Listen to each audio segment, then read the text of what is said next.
17th December 1944, Naha Naval District, Okinawa. The winter rain drifted across the concrete piers in thin gray sheets as the Imperial Japanese Navy's newest and most secret weapon loomed in the half-light, submarine I-401, lead boat of the Sen-Toku Special Service class, the largest submarines ever built during the war. At 400 feet long and displacing over 6,500 tons submerged, the vessel strained against its mooring lines like a steel leviathan, its immense hangar cylinder rising from the hull with no markings, no pennant, nothing to reveal what it carried. Inside that sealed compartment were 3 Aichi M6A1 Seiran float planes, folded, fuel-drained, and secured to their launch trolleys, designed for a single mission, drafted in absolute secrecy by Naval General Staff, fly across the Pacific and strike the Panama Canal's Gatun locks, crippling Allied supply routes and forcing months of logistical chaos. Captain Tatsunosuke Ariazumi stood on the wet deck, coat stiff with spray, listening to the distant hum of generators from the submarine pens as engineers performed final pressure hull inspections. The mission had already shifted twice since August. Fuel reserves were dwindling across the empire, and American carrier groups were closing in from every direction. Yet the order had arrived that morning, carried by a coded signal from Combined Fleet Headquarters. Operation Arashi is active. Stand by for imminent sortie. The crew moved with disciplined silence, loading Type 95 oxygen torpedoes into the forward room, securing the twin diesel engines, and checking the electrically driven steering gear that had been prone to overheating during long submergence. Below deck, Chief Engineer Suzuki recorded in the engineering log that the starboard generator vibrated beyond tolerance at high RPM, a note that would matter if they attempted an extended submerged crossing of the Pacific under Evasion Protocol Blue. The air inside the hull smelled of oil, damp rubber hoses, and metallic condensation leaking from pipes as the ventilation pumps cycled with a low, steady thrum. In the control room, red-shaded lamps flickered over navigation charts, showing an immense arc toward the Central Pacific, skirting known American air patrol routes. Intelligence reports suggested that U.S. Navy hunter-killer groups, equipped with radar and sonar QLA units, were sweeping the Philippine Sea. Ariazumi marked each probable patrol zone with thin pencil strokes.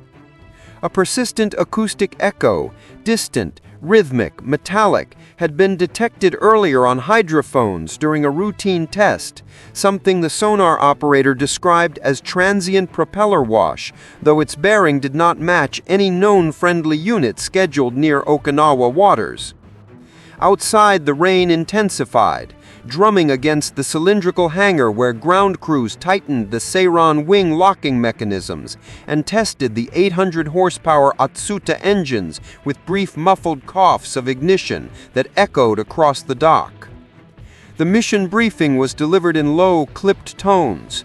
I-401 would depart under darkness, run submerged for most of the transit, launch aircraft at dawn near the Galapagos line, and strike the canal before slipping south into open water.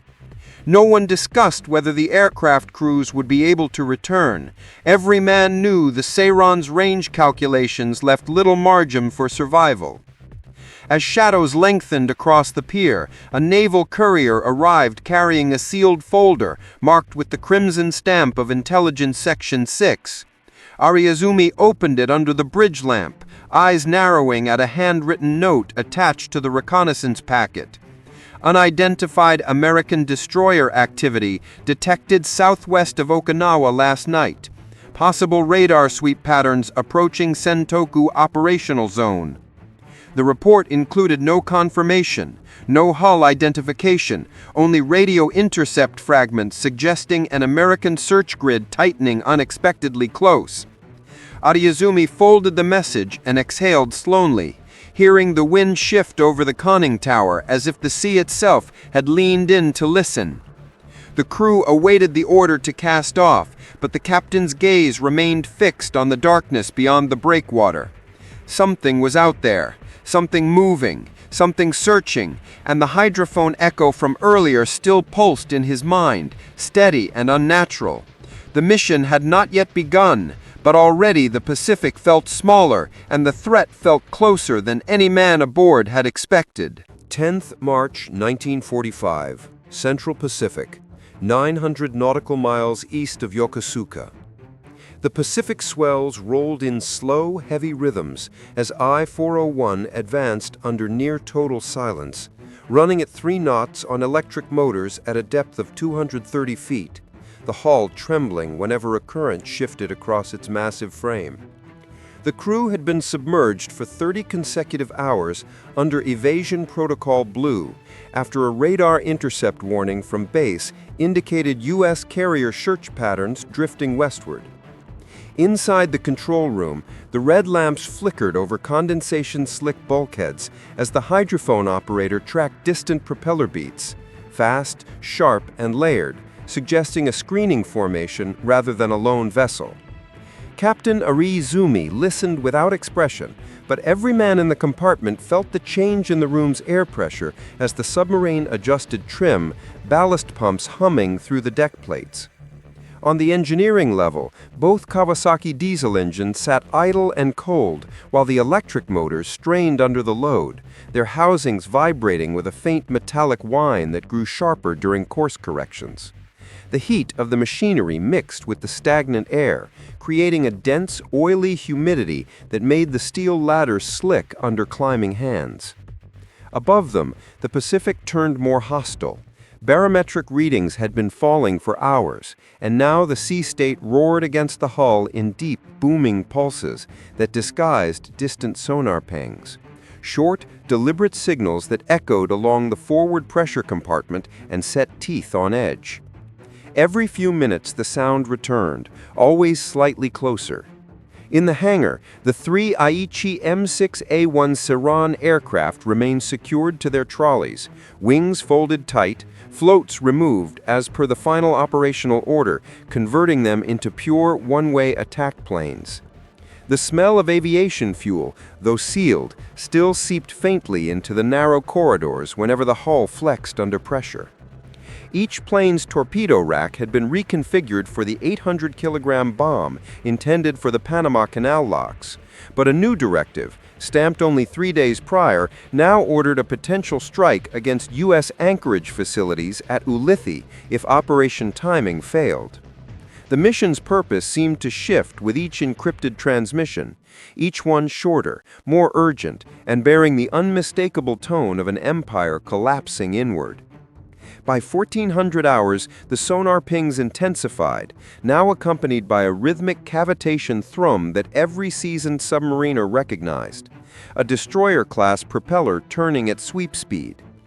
The crew secured all loose equipment, halted unnecessary movement, and shut down the galley burners as Ariizumi ordered a descent to 310 feet, dangerous for such a massive hull, but necessary. The steel groaned under pressure, a deep, low-frequency moan that traveled through the decks like a warning. Moments later, the hydrophone operator stiffened, pressing both hands to his headset. A new sound emerged, broad, rolling, and unmistakable. An aircraft engine overhead, likely a U.S. Navy TBM Avenger from an escort carrier, its radial engine thundering in tight circular flight patterns. The enemy was triangulating. The first sonar pulse struck the hull so cleanly that the men in the forward torpedo room felt it in their ribs, a sharp metallic knock that meant the destroyer had fixed a firing solution. Ariizumi gave a single calm order: rig for depth charge. The lights dimmed, the vibrations of the electric motors slowed as the sub trimmed its angle. In the oppressive darkness, the air tasted of battery acid and cold sweat. Then, the first explosion detonated above them, distant, but close enough to rattle the gauges. The second was nearer, its shockwaves slamming through the hull and knocking a spanner from a mechanic's hand.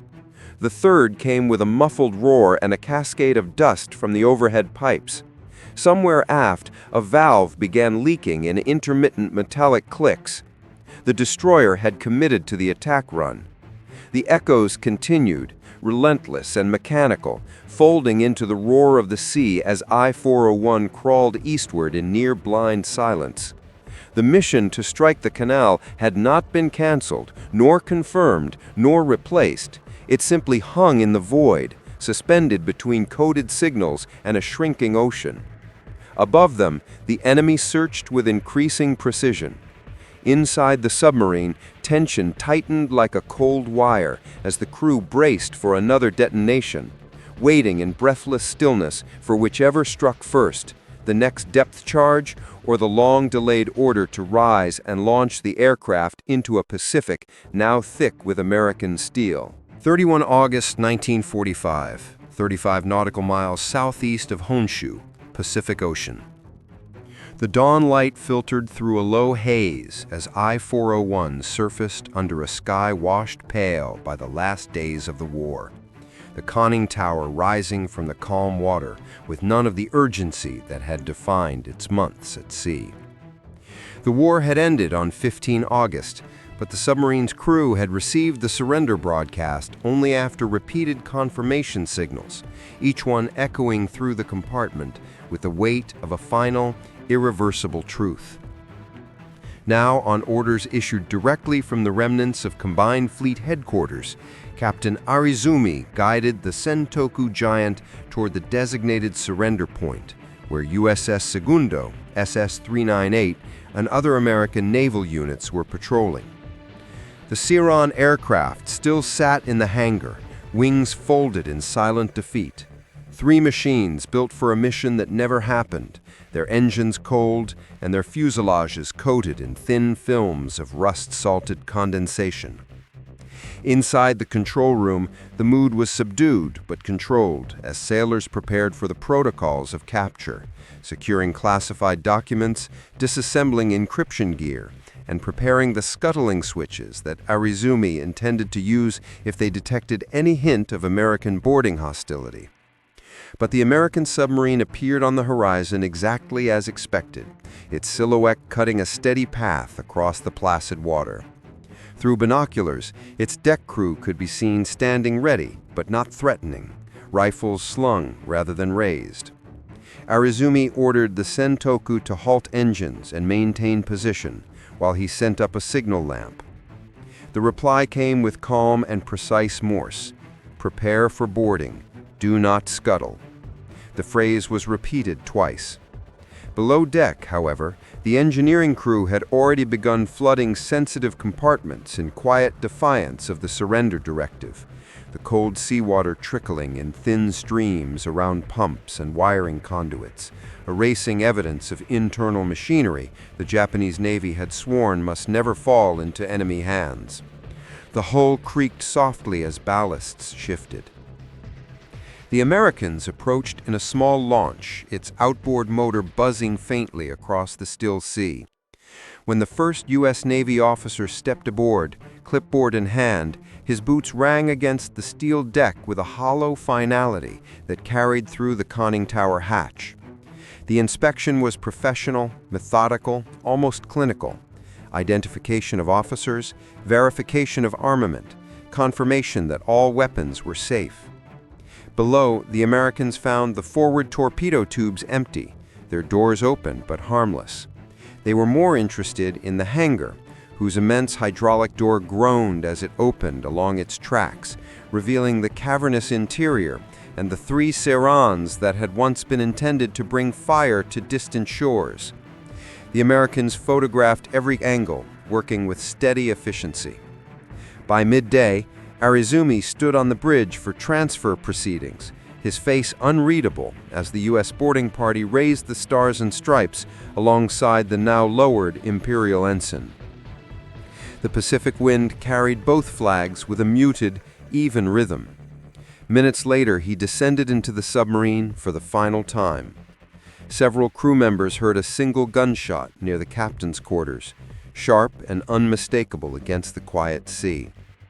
Arizumi had taken his life rather than be carried into captivity, His decision recorded with cold accuracy in the American report. With command transferred, I-401 was ordered to sail under U.S. escort toward Yokosuka, its journey slow and strangely peaceful, the engines humming with a low mechanical fatigue for months of silent running. Upon arrival, American naval engineers swarmed the vessel, dismantling systems, measuring the double-hull construction, and documenting the aircraft facilities, astonished by the size and ambition of a submarine designed to carry its own air wing across the world. But the interest did not last long. Within months, with the Soviet Union demanding access to captured Japanese technology, the U.S. Navy issued a classified directive: deny foreign inspection, prepare for disposal. On 31 May 1946, under orders from the Pacific Fleet, I-401 was towed into deep water off Pearl Harbor and sunk by torpedoes from USS Cabezon SS-334, disappearing under a plume of foam and oil as the largest submarine of the war slipped into the Pacific without ceremony. The ocean closed over it in seconds. No aircraft launched, no locks bombed, no final mission flown. Only the quiet descent of steel into the dark, ending the story of a weapon built for a war that ended before it could fire a single shot. Its legacy sealed in classified files and the cold silence of the seafloor.